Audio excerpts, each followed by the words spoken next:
Assalamu alaikum, everybody. We'll start in a second.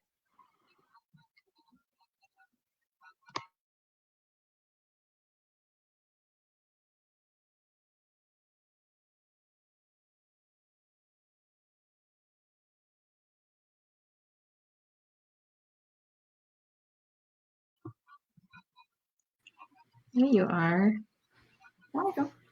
We'll give everybody just a couple seconds to start joining, inshallah.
Assalamu alaikum, everybody. Alaikum salam. This is Sadav, Saeed. How are you all doing? I just wanted to welcome you to our final live chat in our Ramadan series entitled Solidarity, Spirituality, and Sisterhood. And we're really excited that you all could join us today. This one is going to be a little bit different than the ones we've done in the past. I know we had a lot going on in our lives, and we tried to really share the stories and voices of a lot of the women that, are what they're experiencing at this time. So we had our first session with our graduating seniors, and they got to share their stories and how they've been keeping their spirits nourished at a time when it's been really hard for a lot of them. And then our next session was just this weekend with a lot of the Muslim women that are on the front lines. And today's session is a little bit different. We wanted to lighten it up a little bit and end with something that's a little bit fun. Our theme is Sisterhood, pots, pans, and piety, but mainly it's just how are we as the women of MWO spending this month and spending this time, and what are our traditions as Muslim women who are trying to, spend Ramadan in a pandemic in our homes and try to stay connected with our families and our friends and MWO. So just what it's like to maintain that sisterhood through this month is what we wanted to focus on today. So as you may have seen, we're going to have a little bit of a cook along this afternoon. And I hope you guys have some of your own supplies in your kitchens, and you can join us if you have any of these things lying around. And we'll make some samosas or your version of it together, inshallah. So I'm going to get started. And if you are on, please, I encourage you to share, spread the word, have people join. We really wanted to tell people what the faces of MWO look like and some of their stories, and do it in a fun way. And together, inshallah, as you get to know our organization and the women who care so much about it, we hope you can support our work today in Ramadan, and then even afterwards, because we can't really do what we do without everybody's support, inshallah. So we're going to get started. I'm going to give everybody a few minutes just to introduce themselves. If you all could tell us your name, what you do in the world and within MWO, and just answer one question for us. I just wanted to know, how are you feeling in this moment? Right now, it's sometimes some people have a really hard time being alone during Ramadan. For other people, being stuck in a house with their kids is not so bad, you know? So I just wanted to know, how are you in this moment right now today? We will start with Sabrina. Assalamualaikum everyone. My name is Sabrina Rahimi and I am an HR professional outside of MWO and inside MWO. I have held a few board positions and I'm excited to be part of the up and coming mental health task force that's going to be coming about. In this moment, I don't know, I'm mixed emotions. I don't know how people have cooking shows on live TV, but I'm excited. I'm excited to be here. It's two of my favorite things combining together, the sisterhood of MWO, and I love cooking. I absolutely love cooking and bringing people together. And so I'm excited to do this with you all today. Thank you. Thank you so much, Sabrina. Next, we have Farzana. Farzana, could you just tell us a little bit about, what you do within MWO in the community? And then, how are you feeling in this moment? Hi, assalamu alaikum everyone. Like Sadaf said, my name is Farzana. So I actually work as a hospital development and community relations coordinator for a cornea transplant company. It's basically just cornea transplants and just dealing with the hospital side on that. Throughout MWO, I actually always just been part of their book club and then now their women's health task force. I absolutely love the fact that you guys have a book club, and that's actually what drew me in because I love to read and I love to cook. So it's kind of like those two really great things that are going on. But for me right now, like going through this pandemic and then Ramadan and everything, it's a little bit different, but it's not that much different. And like, I guess it's normally like throughout Ramadan, my husband and I were kind of like to ourselves. Like we just fast, we just do what we have to do, and then we just keep going. So it's not too different. But right now, I do feel it's different because I'm not used to actually getting set up and starting to cook at like 5 in the afternoon. Like I'm more of like one of those like really rushed individuals. It's like 7 o'clock, and I'm like, oh wait, what are we gonna eat today? And kind of it's usually like, oh look, like we're just gonna get takeout today, and because I'm too tired by the time it's 7 o'clock to even eat. So this is a little bit different for me. I feel like an actual adult and that I'm doing this correctly. But yeah, but I'm definitely grateful to be here. Thank you, Sadaf. That's awesome. That's exactly how I am. Stall as much as you can until you just can't stall any longer. That's how I approach cooking. Okay, Tina. Again, your name, what you do in MWO and in the world, how you're feeling in this moment. Assalamu alaikum. My name is Tina Yunus. I'm actually a board certified behavior analyst. So I work primarily with children with special needs. I have my own practice in Dr. Phillips. So for me, we haven't closed because we're essential. So like Farzana said, things really haven't been that different. Within MWO, I'm actually on the board this year. This is my first time. I'm a member at large. I've been involved with MWO for about 10 years, but this is the first time I've held a board position. So that's kind of been exciting for me because I don't know what the inner workings were prior to this.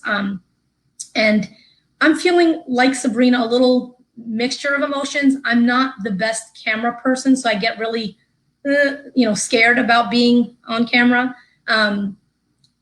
Live, I don't care. Like in person, it's just camera for some reason terrifies me. But I'm also hopeful and relaxed. I feel kind of good. I do enjoy cooking too, but because I am a working professional, I don't cook every night. I always have to cook and prepare the night before for the next day if I'm cooking. So because of COVID-19, my work hours have been cut down, which is a blessing, especially during Ramadan. Historically, I would work from 7 in the morning till 6. But because of Ramadan and COVID, I'm working from 9 to 4:30, 9 to 5 o'clock. So it's kind of been a little bit of a breath of fresh air. I'm home before the sun sets. So I'm looking forward to this, and I'm thankful that Sadaf invited me. Thank you. Yay. Honestly, Tina, I was so excited when you joined the board because you have been around since we started this thing, almost 10 years ago. You would always show up, and there's so many women just like you that just are always there.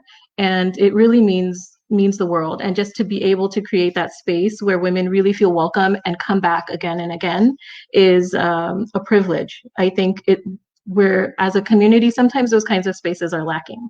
So we really appreciate that you're on the board and have all the responsibilities that come with it. Fun. So welcome. So what we're doing here today, I said, is a little bit different than what we've done in the past. And we are all very new to this because we may cook, but we don't do it on camera. Like, we were supposed to have Selma join us, and Selma knows how to cook on camera, but we do not know how to cook on camera.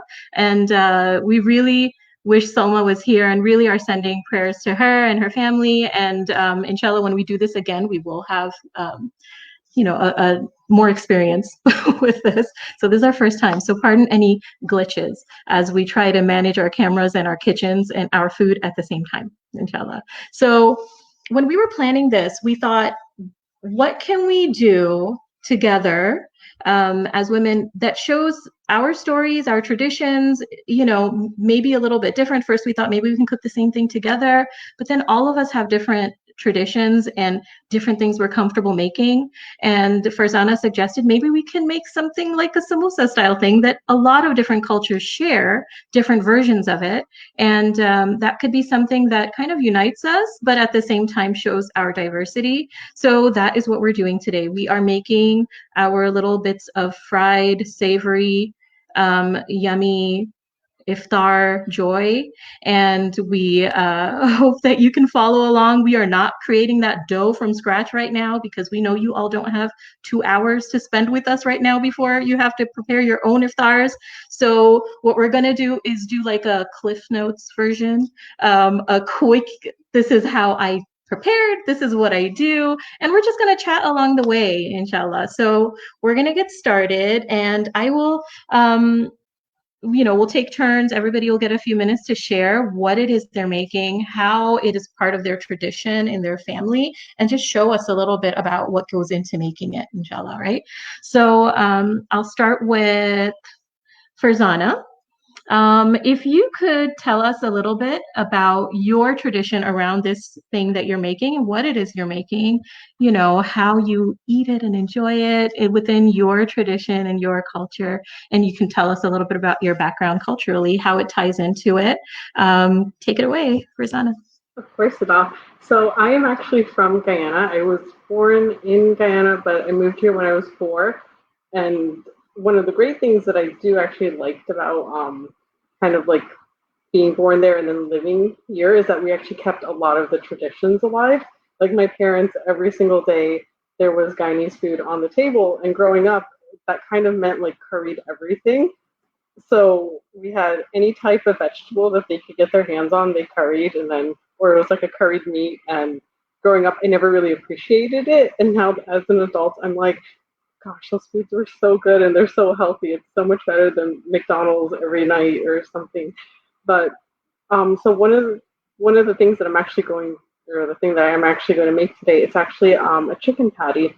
Incidentally, growing up, we never actually made these. We always bought them. Both my parents always worked all the time, so whenever we did have like pastries or something like that, it was more like store bought ones. But it was like, I guess the really cool thing is that when we think of store bought, we think of processed, but it was actually like you go to like this bakery and they actually home make it and then you just buy it. So it's kind of like a cheat, but yeah. So as I got older and now I'm like out on my own, I actually learned how to like make a lot of these things because I do like them. And unfortunately, here in Orlando, we don't have a very big Guyanese community, so I cannot find like chicken patties really anywhere. So I guess like first off, like when you do make it, you'd actually make the dough. And I did start off by making a little bit of dough. I usually end up making a lot more than I need because it freezes really well. And then the filling is actually like the most easiest thing. So it's really nice to just have a bit of dough like in your freezer and then you just take it out. It's just me and my husband. We only need like 3 or 4. It's not that much. So after like you take out the dough, like right here, what I normally do is like I'll just take like a little or like a piece of like a ball And then I actually just like use your hands, and then you just kind of like will flatten it out until you kind of get like a circle. And then after that point, what you're really trying to do is getting it to like a certain thickness, usually about like a 1/4 inch thick.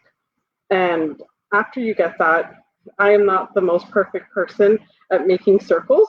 So the trick that everyone has is that they have a glass, and you take the glass, you put it right over it, just twist and turn.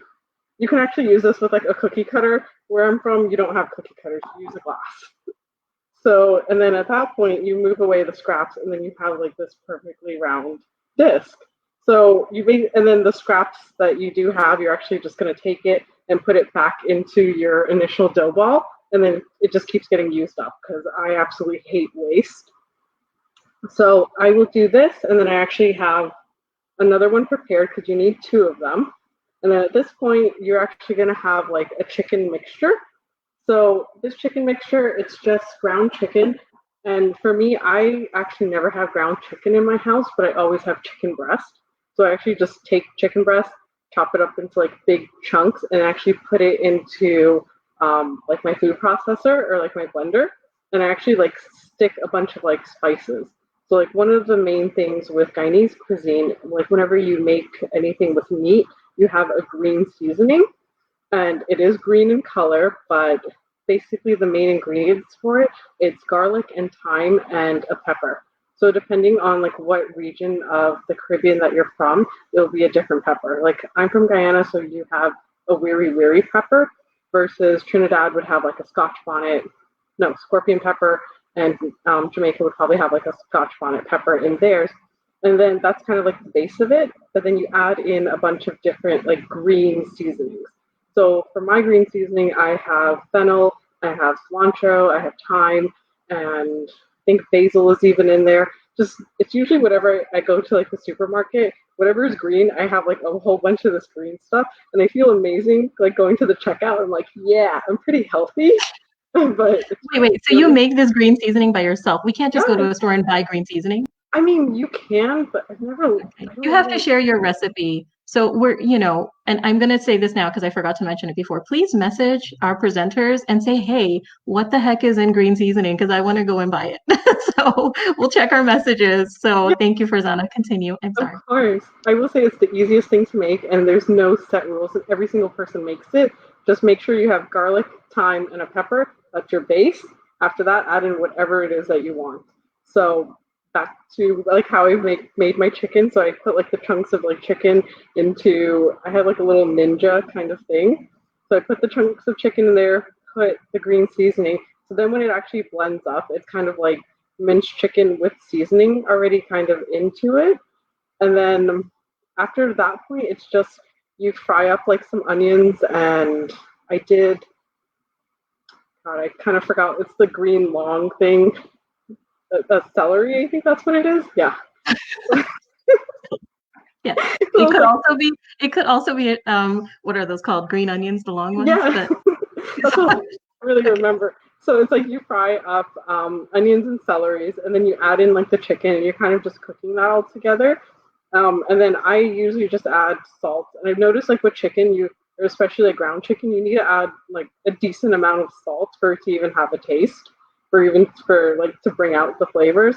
So it's like salt, garlic powder, garlic cloves are actually in there, and I do like chili powder. And basically, it's kind of like whatever it is, kind of seasoning that you want. Just season your chicken. It's just a very like simple seasoning. And then for mine, I love carrots. Like I like the shredded carrots to actually put in there. So I do have like shredded carrots. That's what you'll see. Traditionally, people actually use the mixed green vegetables. So they'll do the mixed like carrots and peas.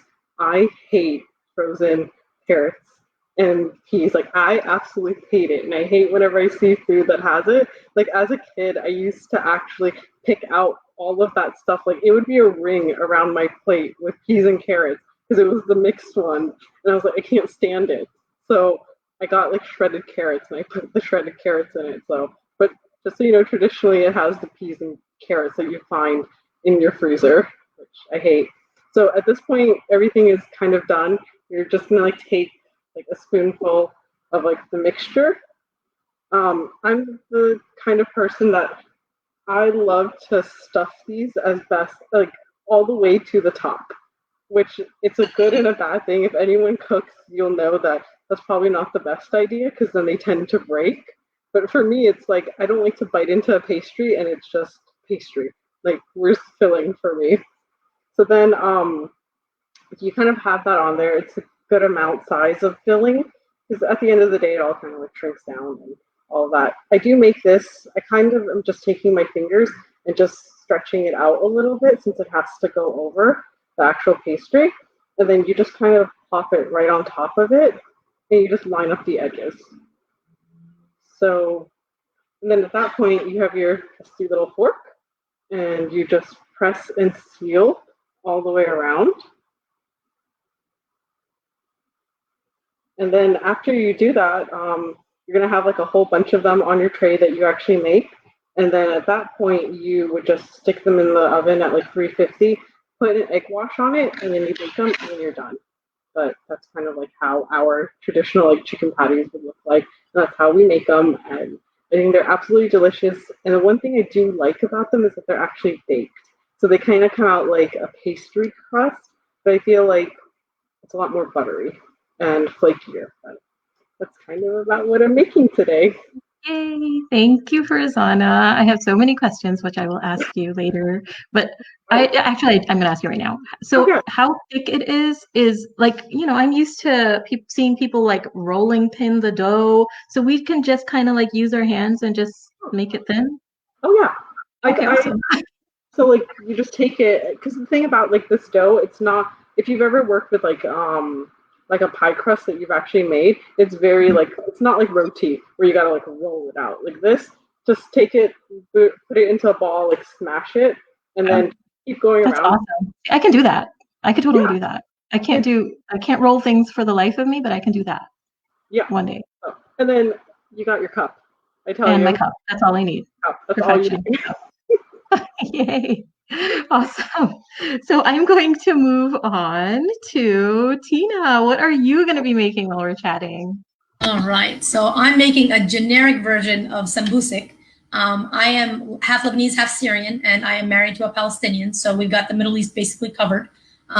So sambusik is a traditional Middle Eastern dish. It's usually used as an appetizer. And during Ramadan, my family loves fried food. So we always make some kind of appetizer. We've tried our hand at samosas. We've tried our hand at mini egg rolls. We've tried our hand at everything. So I'm not making my own dough today. I'm not as awesome as Farzana. I'm so sorry. Next time I will, but this time I did not do that. But for those of you that are working, individuals that want to come home and do something quick, I have found these mini egg roll wonton wrappers to be a delight. They are easy to use and you can make anything out of them. I've actually made apple dumplings out of them. You can bake them, you can fry them, you can stuff them with anything because they don't really have too much of a taste. So they can be savory or sweet.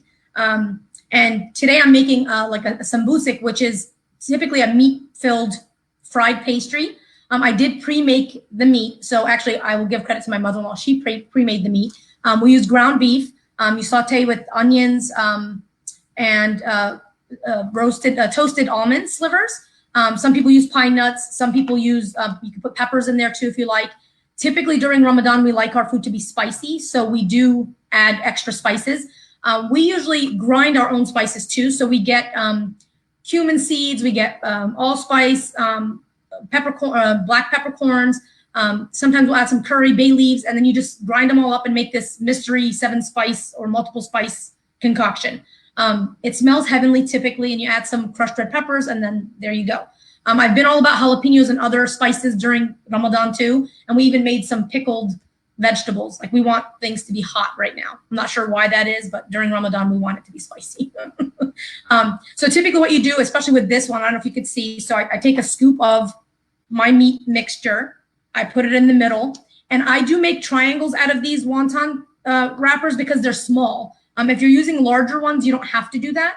So I don't know if you could see. So I fill the center of it. I have a bowl of water here. I just line the edges. I don't know if you can see. I line the edges of the wrapper, And you can't overstuff these just because they do break. And if you're frying them, all the contents come out. I mean, not baked, fried. I have fried them and baked them.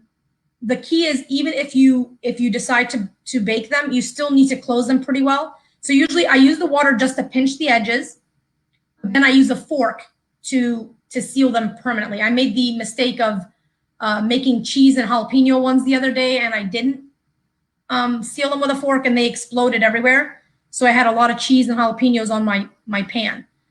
If you decide to fry these, I personally like to make several of them, and then I put them on a parchment paper lined baking sheet. I flash freeze them for about 20-30 minutes prior to frying them. That way, and I can individually freeze them later on, so I don't have to use them all at the same time.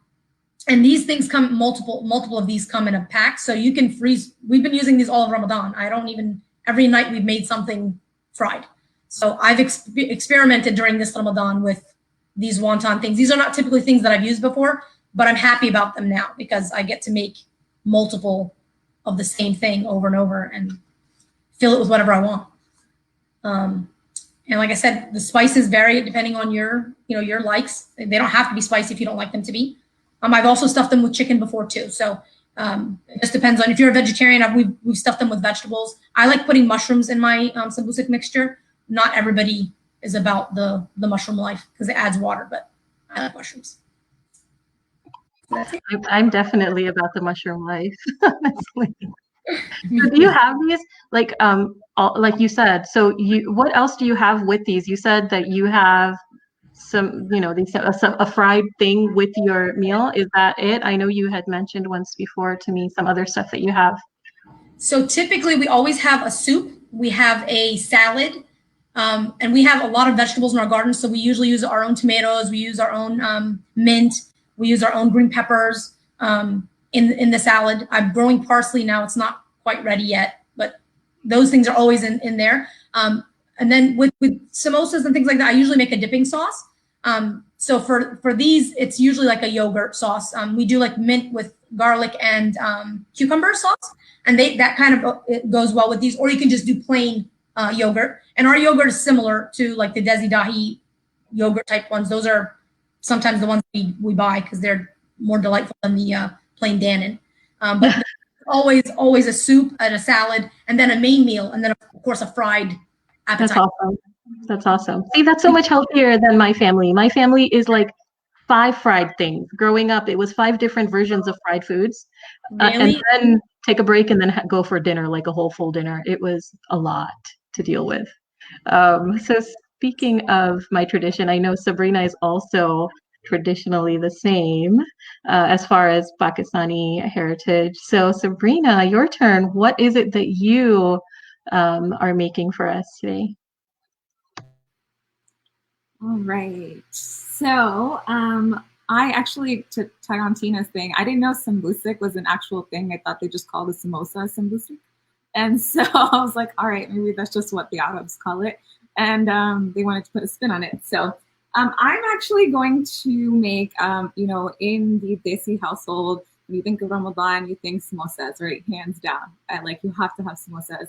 And so a lot of times people, what they'll do is, they'll get together like with family members and like they'll have like a samosa making, day where you'll buy all the wonton wrappers. You'll make a big batch of ground beef or keema, and then you just make hundreds of samosas and put them in Ziploc bags and you freeze them, right? So that way, when through the month you're not making fresh ones. I have a couple of bags in my freezer that we had pre-made, and sometimes we fry them, sometimes we pop them in the air fryer. We actually experimented with the air fryer a little bit this year, and I was actually really impressed. I'm a little bit of a picky, like samosas have to be fried, right? Like I am all about the air fryer. But you can't, you have to fry samosas. But we actually experimented a little bit, and I managed to get like the right temperature and the right timings. You brush a little bit of oil on the samosa so it gets golden, and it's actually really good in the air fryer. So what I'm going to do today is when we were talking about this, we wanted to make our spin on samosas. I wanted to take the samosa and make one of my favorite things, make a spin on it, and make samosa chaat. So 2 very popular street foods in the subcontinent, chaat and samosas. And what do you do when you combine them together? You get a really nice plate of samosa chaat. And so it's one of my favorite things. I'm gonna go through, I actually have like this kind of all prepped on the sides. It's really easy to put together, and I'm probably gonna tilt my camera down and put it, so what I did was, I'll show you guys what I have, and then I'll layer it. I'll tilt the camera down and layer it so you guys can see. So I actually am using one of the larger, not your wonton, it's like the thicker dough potato samosas. We use that. We've got chickpeas, chole that I prepped beforehand. It's got a little bit of salt, chaat masala, and then tamarind chutney. And then it's already mixed in, but I actually have chopped onions and tomatoes that I had set aside. And then you've got a whole bunch of fun toppings and garnishings. And that's my favorite part, right? So you've got like this mixture of, so you've got yogurt right here that I had basically, it's really just plain yogurt, just whipped and ready on the side. I've got a couple of different chutneys. So one of my favorite ones that we buy is a date tamarind. A lot of people make their own. We actually buy it. You can buy it at the store. It's one of my favorite ones. It's a date tamarind, so it's partially sweet, partially tangy. Is really good. And then we've got the green chutney, which is a combination of cilantro, green chilies. That one, you can buy it at the store. I actually have not found a store-bought version that I love, so if you find one that you like, let me know. But I'm actually going to use my best friend's mom. Every Ramadan, speaking of, we're talking about traditions in Ramadan, my best friend's mom makes this like really, really good green chutney. And I actually need to send, I don't know if it's a family secret recipe, but like every Ramadan she comes and gives it to us. And this year I'm like, oh, it's COVID. She's not going to bring it. Like everyone's doing social distancing. No one's sharing stuff. And without fail, day one of Ramadan, my best friend's parents knocked on the door. They actually brought us the chutney, and they brought us dahi bade, which is another thing she always gives us every year. And my family uses it throughout the whole month. And she actually gave us a second batch. So she probably doesn't know I'm giving her a shout out on this right now. But it's really, really good. It's super spicy. It's chilies, garlic, cilantro. It's like this crazy magical madness in a bowl. And then I've got 2, I don't know if you guys can see these. This is which hand am I?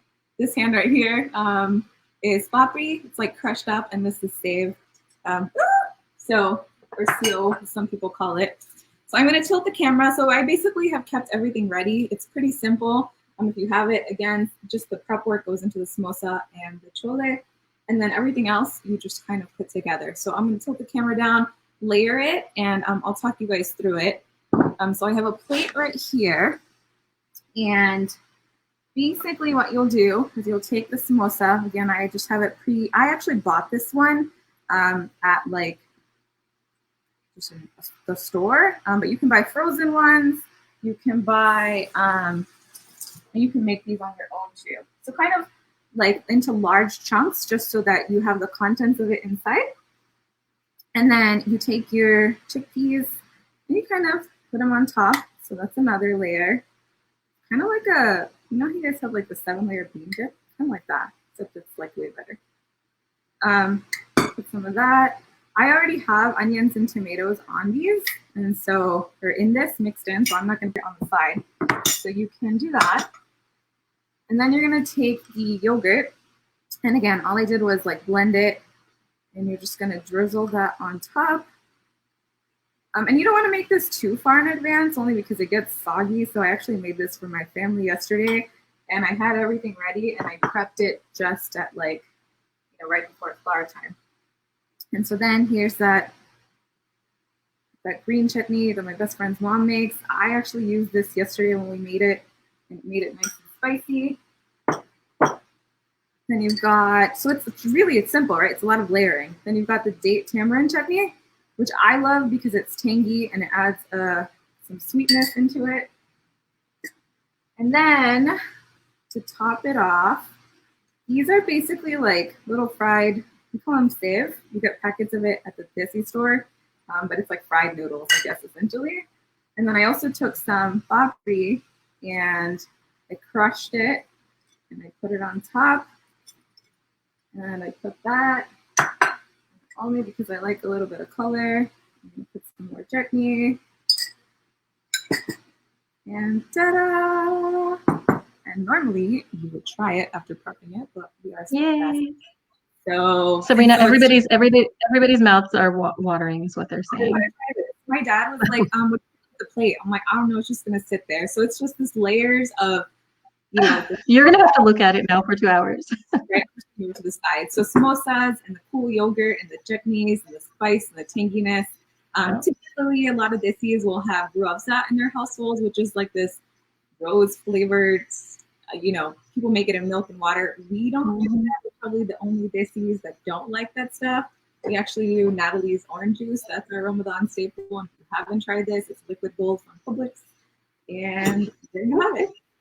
Somebody is asking, Sabrina, they purchased some big frozen samosas, but they're too big to fry. Can they put the frozen samosa in the oven? I don't see why not.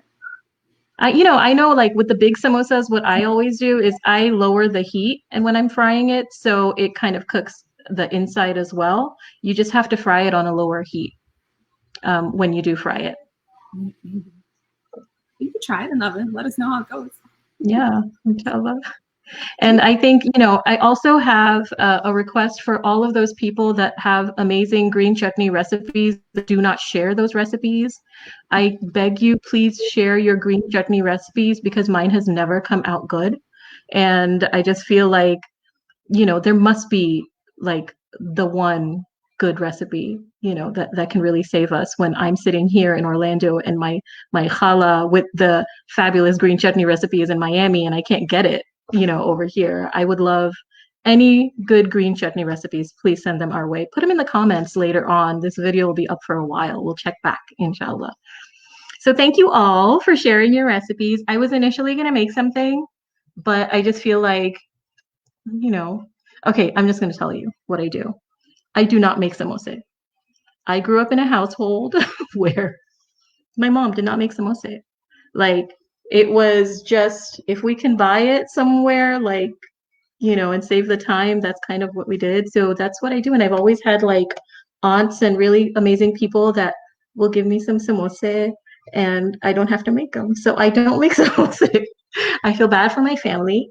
It's just a trait that I have. I don't like, honestly, I'm going to be honest right now. I'm not a big fan of cooking. So I'm here to watch you all. I'm facilitating this as somebody who has no clue how to do any of those amazing things that you're doing. So what I do, and I'll just tell everybody real quick.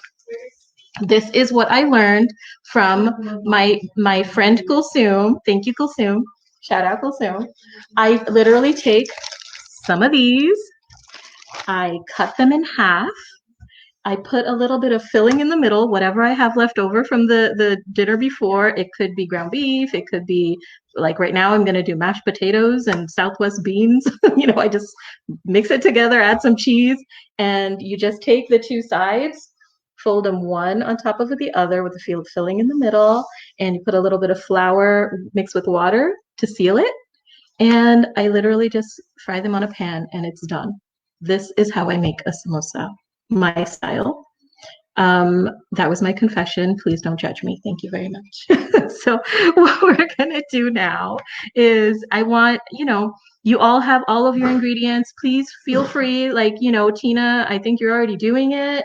Farzana, you can start making your samosa or sambusik or patties, and we'll chat while you're making your yummy iftar food, inshallah. So I just wanted to remind everybody that we're here today to watch these amazing women explain their amazing family traditions and awesome things that they eat. But at the same time, we're going to talk a little bit about about them, their roles, how MWO has played a role in their life. And we really encourage you all to go to the link that you see in the comments and just make a donation for MWO. I know it's Ramadan and, the whole month is about charity. And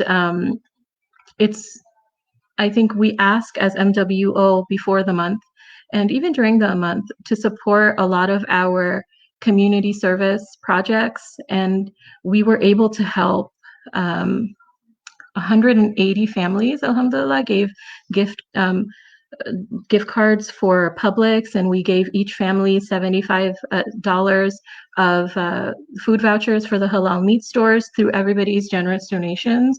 And we just finished yesterday ordering gifts for 260 kids. So they will be getting Eid gifts in the mail. And that is all from donations from our community, our members, and our sponsors. And it really means a lot, you know, when people support all of those community service initiatives. And what we wanted to do this Ramadan is, instead of really filling your email and notifications with all these events that we're doing, we didn't want to really focus on so many events, because we know everybody's lives are really full right now. We have been teaching our kids at home. We've been you know, trying to work from home, and we can't, we just have a lot of things on our plate. So we wanted to keep this month a little bit lighter in that sense. And we've had this series of live chats, and we're really trying with these live chats to share some of the other work that we do as MWO.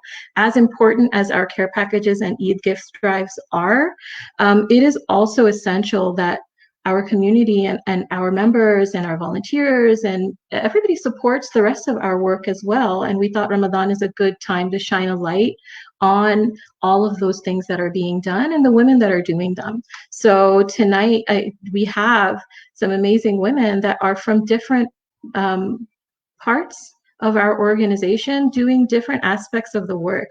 So I wanted to go in and just talk a little bit about that as well.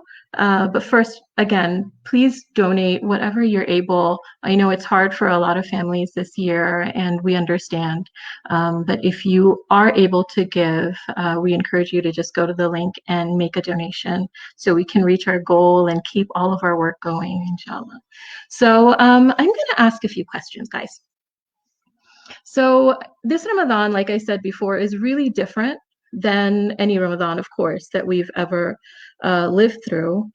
And there's so many different layers, you know, it's Ramadan, but we're also in a lockdown, and it's really challenging. So I wanted to ask you guys, how are some ways that you've been able to find joy this month? What have you been able to personally do to find joy? And we'll start with Tina this time.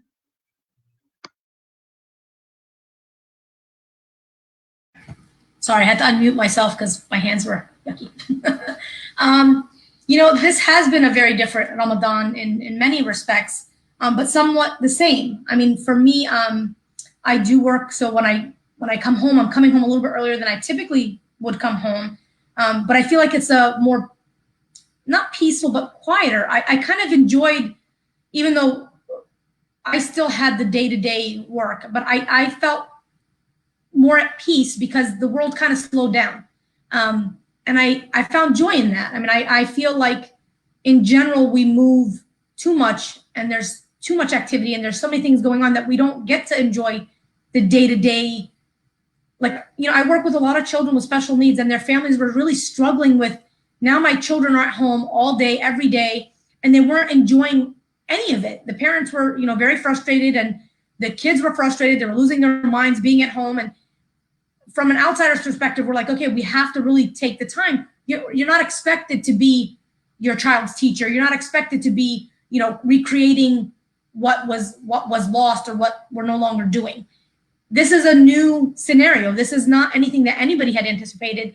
And I feel like we're growing as a community because of that. And I found some peace and joy in that. It's been difficult enjoying Ramadan when you're not going to the typical dinners. Like, you know, for our family, my husband has a pretty large family here in Orlando. So there's usually a large dinner, at least weekly. We usually host a dinner for the family. So those kind of activities have been kind of paused. But I also find comfort in, we're at home now too, and we get to do things that you typically don't have a reason to do. You don't have a reason to stay at home. Typically, you're out and about. And I've actually increased how much I spend seeing my parents via FaceTime. They don't live here. My family lives in Pennsylvania, but I've been able to do that more than I had before, even though that was always there. That was always an option. So I'm not sure why it took a quarantine for us to spend time, chatting via WhatsApp or Snapchat. So I found joy in that. Thank you, Tina. And like you said, a lot of people are discovering all these things and ways that we could have stayed connected with our families from forever, and we're finally figuring that out. Like my husband's mom and sister are in India. We've had 3 graduations, high school graduations already, and they were never able to be a part of those graduations. But now with the virtual graduation and with everybody knowing how to use Google Hangouts and stuff, they were actually able to be part of a graduation, with my daughter. So I think, like you said, it's hard, but at the same time, there's so many amazing things that we can do now. Next, we will go to Sabrina. Can you just share a little bit about how you've been able to find joy this Ramadan? Thank you, Sada. So like Tina was saying, this Ramadan is different, right? It's a Ramadan that we've never experienced, that we will probably never experience again in our lifetime. So when it was coming about, initially it was like, oh, are you ready for Ramadan? No one's gonna go to the masjid. How do we feel? Like mixed emotions. But I actually, alhamdulillah, so far it's been a good month. It's been different, but a good month. One of the things that we do always as a family is Ramadan's the time where everyone gets together for dinner, right? During the rest of the year, everyone's on different schedules, coming at different times, eating at their own. And so Ramadan, we really get together. And this had kind of started a little bit pre-Ramadan because of quarantine and stay at home. We kind of had already started that, having let's have dinner together. But alhamdulillah, we were able to continue that in Ramadan. And, for me, it was, I like to typically scale back on social events anyways. Like I like it where it's a little bit quieter. So in that sense, like all the iftar parties, I usually am very selective on which ones I pick. I pick a couple, attend those. So I didn't necessarily miss out on that piece. But I did enjoy having like a little bit more time and a little bit more, to focus on my ibadah and my Quran recitation. Actually, one of the things that I was able to do that I probably would have not been able to do before was in all these virtual spaces that are happening, taking part in those, right? And so there's this one that I am in, and I'm getting to hear people share like nasheeds and poems from all over the world, right? And to hear, it's really been mind-boggling, right? Because you're hearing people praise the Prophet sallallahu alaihi wasallam, and in French and in Arabic, and in somebody did it the other night in Bosnian, and from Bosnia, and you don't understand any of it, but just, I don't know, you just feel like this warmth in your soul, right? And you're talking about the Prophet, and you're in this virtual space with people from all over the globe. And so having this opportunity to do that was very, it was just a very humbling experience for me that I would have never had before. And so, I think just taking it day by day and making it what we can make it, right? I think that's how I took it. I mean, there are some days that were harder, but you're like, I just want to see people and I'm done with these Zoom chats and I don't want anything to do with it. But, also in for this, for instance, being able to share this space with you all, I was very excited about. So, making the moments that we have here. Wow, alhamdulillah. I didn't know about the worldwide thing that you're talking about. After we're done, share the link for that or any information you have on the comments, and people can come back and maybe join you guys next time, inshallah. That sounds awesome. Farzana, your turn. How have you been able to find joy this month? So actually for this month, typically throughout like my Ramadan, I'm kind of it's really just like my husband and I. Like we don't really go to a mosque or do anything, and it's just like we'll come home, we'll break our fast together, we'll eat, and then like we just do just your normal Ramadan things. So in sense of quarantine, it really hasn't been that different, but the one thing that I really like is that there's so many resources online right now. Like I feel like every night there's just something going on or some different lecture that's going on, and like tons of like different like women's classes that are being led by like these amazing women in our community like throughout the world that I never even knew about.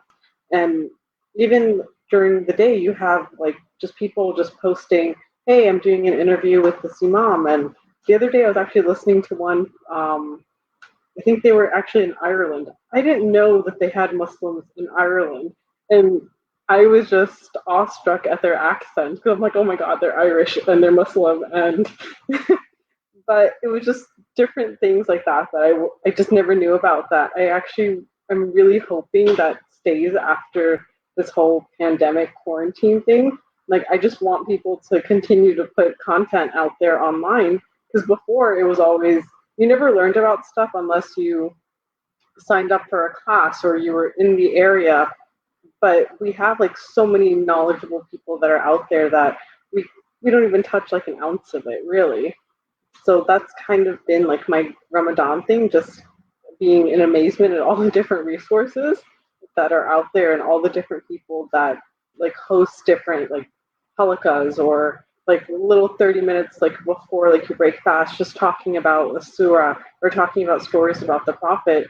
And for me, I like it because it's different people. It's not like the same thing all the time, and I can just kind of like hey, today I can just watch this or watch that, and like with it being online, everyone saves everything. So even if you're not able to watch it, you can watch it later on. Like a lot of times I'm doing dishes and I'm like, oh, let me put this on and listen to it. And it's like, when have you ever had that opportunity to just listen to a halakha or someone just talk about a certain topic and kind of like how we are? It's like a back and forth dialogue and a conversation that I can just do that at any time. So that's kind of just been my experience during Ramadan and quarantine, and I really hope it stays because I do like that. Um, but we'll see how it goes. And I think, like you said, I think that's especially important for women. A lot of times, women have the responsibility of taking care of their kids, and will organize something in the community. And a lot of women can't come because, they have their kids with them. And no matter what we say that, oh, bring your kids, it's still not easy. So I think, like you said, having all these things online has really opened up a lot of different avenues of just education and connection for women that may not have been able to connect before. So I agree. There's like so much more out there. Um, like our sessions that we've been having. If you missed any of the previous two, they are on our page. Just go to the Facebook page and hear some of our amazing 17 and 18-year-olds talk about how they've been coping, and it will blow your mind. Because I was just like, how are they thinking these things? I never thought of these things when I was 17 years old. So it is amazing, honestly, all of the things that are out there. I wanted to move on a little bit to MWO now. So each of you, like Tina, you said, almost 10 years you've been a part of MWO's work. And Sabrina, you came on a few years ago. And Farzana, I think, you're probably at your 1 year anniversary right now with MWO, right? So I think each of you are at a different stage of involvement. And I would love to know, what is a moment of sisterhood that you've experienced within MWO? And what do you miss about being with MWO and your sisters and just our normal from previous Ramadans? Can you just share a little bit about these moments? And we'll start with Sabrina. Okay. So this one's going to be hard for me to talk about only because I have so much to say. I feel like one of the biggest reasons that people get drawn to MWO and people that stay, and if you ask somebody like what keeps you here, what have you loved most, and one of those things is sisterhood, right? And the bonds that people create. And now that we have our hub, which if you haven't checked out already, and once we're open and post quarantine, check it out. It's amazing. We actually have our home, right? And so for people like for instance, for me, you know, I was very involved in the MSA scene at UCF. A lot of us left college and you're like, where do I go next, right? Like I need a home. I need a place to belong. And so MWO was the next best choice. And I still remember I would always watch the events and see the things on social media. And I'm like, I don't know how to go, like, do to show up. So like probably a lot of you now want to get involved, don't know how. Honestly, just show up. There's one of the former board members, I don't think she knows this, I may have told her, but I was at an event. She's like, Sabrina, just show up. Tell us what you want to do. And that's exactly what I tell people now, right? And so the bonds that I've built with people, and actually for Zana and Tina both, I actually met through MWO at MWO events. Tina and I met last year at our summit. We had sushi together. We sat in for the first time really with our facilitator.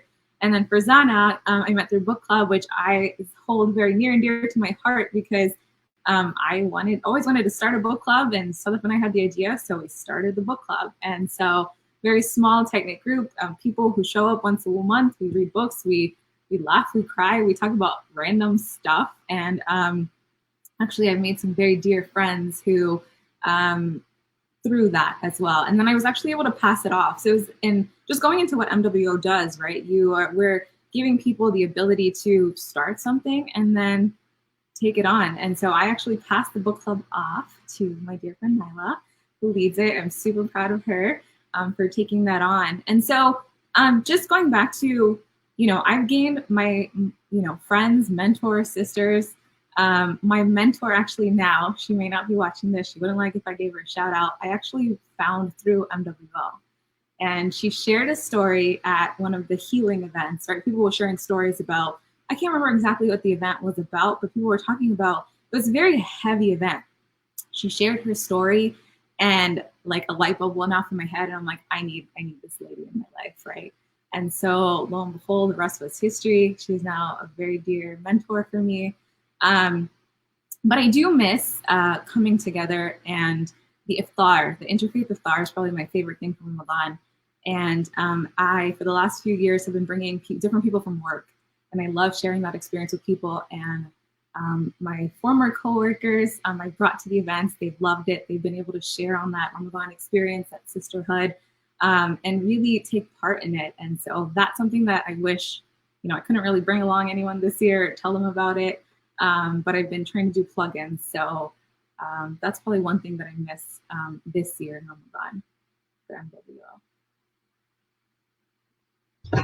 You know, when you bring up the iftar, honestly, it's always been such a big event, a big part of our year. You know, it's the one opportunity for us to really share what we love with our friends from different faiths. So it really is.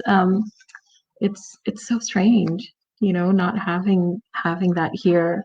But thank you so much, Sabrina, for honestly everything that you've done, you know, with MWO, through MWO, and what you've brought to the organization. We really appreciate it. And next, let's talk to Farzana. Right, I catch you right when you're in the middle of something really important with your stuffing your patty. So, Farzana, can you just share real quick, you know, the same thing, what has been a moment of sisterhood that you've experienced, and what do you miss about just being part of MWO physically right now? So, like kind of Sabrina mentioned, that I actually met her and you also Sadaf through book club. That's actually how I got involved with MWO. For me, I went through like a period of my life where I didn't go to, like, I still don't go to a mosque. I still don't do any of those things because I don't essentially believe in a lot of the things that they do, or like the way that they treat women or things like that. So I've kind of just like pulled away from that. But with pulling away, you still have that sense of belonging. Like you still want to belong to something. And you still want to be surrounded by like Muslim women. Because at the end of the day, yes, I can have friends from work and friends from anywhere else, but they don't actually get you, or they don't really understand all of the things that you go through. So being part of MWO has given me a place of belonging. like a place where I can go and I'm like, well, I'm a hijabi, I'm a Muslim woman, and I feel welcome and I feel understood there. So it's just been like this great like piece of my life that I'm so grateful that I actually found, because without it you're kind of just like swimming through the world like kind of by yourself sometimes. If you do feel like by yourself, I mean, there really isn't a lot of us out there, and the fact that I met all of you guys, and a lot of us, like, we share all of the same things and all like the things that we want to do, and like we uplift each other. It's just been so inspirational and amazing. I absolutely love it. So thank you all for having this actually here in Orlando, because individuals like myself really appreciate it. Thank you so much, Farzana. And I remember, when I first met you, I think it was book club, right? Yeah. That we really started to connect during book club. And I loved how you just came up to me one night after book club, like, I want to talk to you, and just to find out what are the things that MW does. Like, I want to get involved. And I love that, because I really think that a lot of women feel that way. Like, I want to do something. I want to do something. And at MWO, we really try to take that passion, and that is our mission, right? To take that passion and really give you the resources and the platform to do those things. And Farzana is actually a part of our women's health task force. And if you see those messages that every Wednesday we try to put out a different message, Farzana is working on a lot of that too. So there's so many different ways, it's not just book club. It's working on women's health initiatives. And there's so much that we can do as Muslim women. And when we work together, there's a big impact that we can make. And that's what I really appreciate about you, Farzana, is that you put yourself out there and you ask that question, and you really do just jump right in. And I love that. And thank you so much, for trusting us to be that space and to be a part of everything. We really appreciate that. Thank you. I would also like to say, just, I mean, you guys make it comfortable that an individual can do that. Like, you're not like, I never felt that I was going to be judged or afraid to do something like that. So the fact that you guys make that welcoming space, it actually makes it possible. And I really, really, like, I can't tell you guys enough, like, how much I appreciate that. Oh, thank you. And I think that makes me so happy, because that's honestly one of the biggest reasons why we do it, is to make sure Muslim women feel that they do belong, alhamdulillah. Finally, Tina, last but not least, can you tell us a little about your MWO sisterhood moment, and maybe something you missed real quick? So to be honest with you, over the past 10 years, every single time I've had any interaction with anyone from MWO, I've felt a sisterhood connection. I started coming to MWO events because my oldest two kids needed some community service hours 10 years ago. And I kind of forced all four of them to go with me to do some care packages. And it was love for me. I felt, I'd been living in Florida for 17 years now. I've been living here 17 years, and I hadn't at that time found anything or anyone that I felt that kind of connection with. And I was afraid at first, because I didn't know anybody in that group. And I'm like, you know what, let me just go and kind of feel it out and see if it'll feel okay, because I'm not your typical Muslim. When people look at me, they don't assume that I'm Muslim. They don't know I'm Muslim. My name is Tina, for goodness sake. They're like this. Yes, that's my real name. Yes, both my parents were Arabs. Yes, that's what they decided on. I'm not sure why, but it's always just been an uncomfortable place trying to go around people. And I have never felt uncomfortable around anybody from MWO. And the part that I miss the most is being able to be around you guys. I love going to the hub. I like going to the Boss Women events. I love hanging out with many of you. I liked going to the summit. I like going to the gala. I like those kind of social things. And like Sabrina, I'm not typically a social butterfly, believe it or not.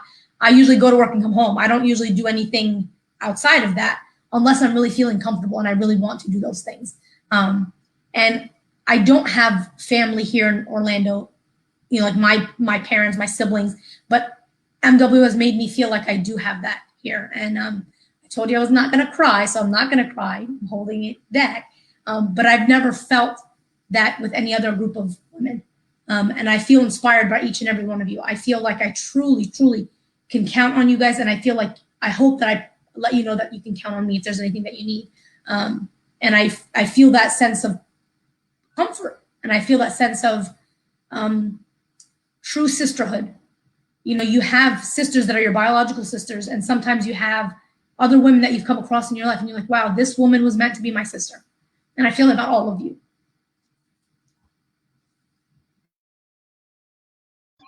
You know, Tina, feelings mutual, alhamdulillah. It is. And I do worry sometimes when you have so many people in the community, everybody's so different, everybody looks different and dresses different. And, some people wear hijab, some people don't wear hijab, and some people, believe different ways. Even within Islam, you have different perspectives. So I think that's one thing that I've always hoped, that we could create that space where everybody could feel not judged and comfortable and welcome, because in the end, we are all in it together. It's not easy all the time being a Muslim woman, whether you wear hijab or not.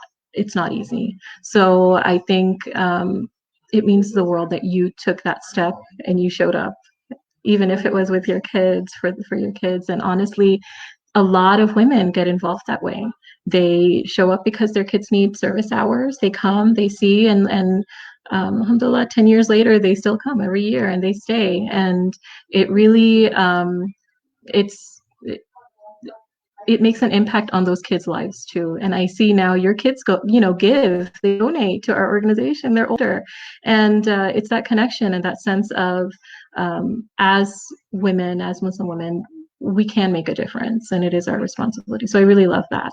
And again, if you want to get involved in any of these things, just message us. If any of these women here mention something that you want more information about, just put in the comments, oh, hey, how do I get involved with book club? Or how do I help with women's health? Or how do I become a boss woman, right? Just put in the comments and we'll contact you on how you can get involved. And again, donate. There's a link on there. You donate whatever you can so we can continue doing that. So we can keep the doors of our hub open after this pandemic is done, so we can keep meeting there and just creating that welcoming space, inshallah. And final question. I know we're a little bit over an hour and we want to end so everybody can get to their iftar making. Just in a word or two, how are you feeling right now? And as Ramadan is ending, just how do you hope to close out the month? And we'll end with that, inshallah. So we'll start with Farzana real quick, just like 30 seconds each. Can't hear you. Forgot about that. So actually, in this moment, I was saying that I feel really relaxed, and I don't know if it's the pastry making or what it is. It's just very relaxing, just doing little prongs and circles. But I'm actually just really hoping, the one thing I want to get out of Ramadan is to continue like the habits that I have formed. And that's something that I just want to continue to do, like all of just the different like lectures and series, and just being part and like feeling part of a community. That's what I would hope to get out of Ramadan right now.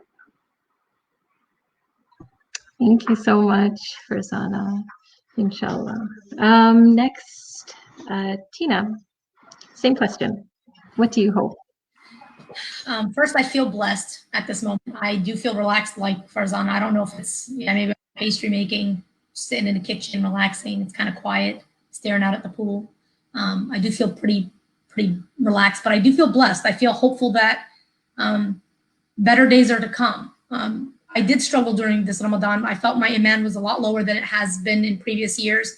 I always set goals for myself during Ramadan, learning a new surah, reading the Quran, and things like that. But I felt this year I fell short. And for me, I was disappointed throughout Ramadan. Like I didn't meet the goals and expectations that I had set for myself. And alhamdulillah, though, I feel hopeful. I feel like it's okay. Just because Ramadan's over doesn't mean, like Farzana said, the things that you hope to achieve can be done all year long. It doesn't have to be just now. This is supposed to be kind of a kickoff. And then Ramadan's supposed to set the tone for the rest of your, the rest of the day, the year, the rest of your life. So inshallah, that everybody finds peace and blessings during this holy month and after, inshallah. Ameen. Ameen. Sabrina, real quick, what are you feeling and what do you hope? So I'm going to be the third wheeler on this and say pretty calm and relaxed. I'm very humbled to be in this space with you all today, to share this, to hear more about your stories. And then just moving out of Ramadan, I think one thing that I was recently thinking of is that we should all be three things in our life at all times, right? And one's a teacher, one's a student, and one's a companion. And we have the ability to do that inside and especially in MWO. And we should always be, teaching and sharing, and we should also be learning and just being companions and sisters with each other. So I hope to continue that, inshallah, afterwards. That's so sweet, Sabrina. And I think we are, alhamdulillah. I really do believe that we are more than just co-volunteers, or co-members of an organization. It is a sisterhood. And we'll end with that. And it's a perfect place to end, because our whole purpose of really connecting and sharing today was talking about the sisterhood that MWO enables us all to build. And again, if you're able, we really would love for you to donate. Please give as much as you can, whether it's $5 or honestly $5,000. It's all good, because we do need that to continue doing the work that we do, to continue hosting our discussions, our book clubs, and our meetings and trainings around different things, and our Boss Women series. All these things require everybody's support, and we really appreciate whatever you can give. Thank you all so much for joining us. I hope you all have a wonderful final, 5 days of Ramadan, and you make the most of it. Is it 5 days? What is it? Tuesday, right? 4 days left, inshallah. And we hope to celebrate with you all, inshallah, virtually, if we're able to, for Eid. And actually follow MWO's page. We're going to make some more announcements about Eid. We're a partner with Eid Orlando every single year, and Eid Orlando is at it again, alhamdulillah. So we'll share some information about ways you all can celebrate with us over the weekend. So thank you all for joining us. Again, check out the link for how to give, and just contact us if you want to get involved in any way at all. You're always welcome, inshallah. Assalamu alaikum, everybody. Thank you, ladies.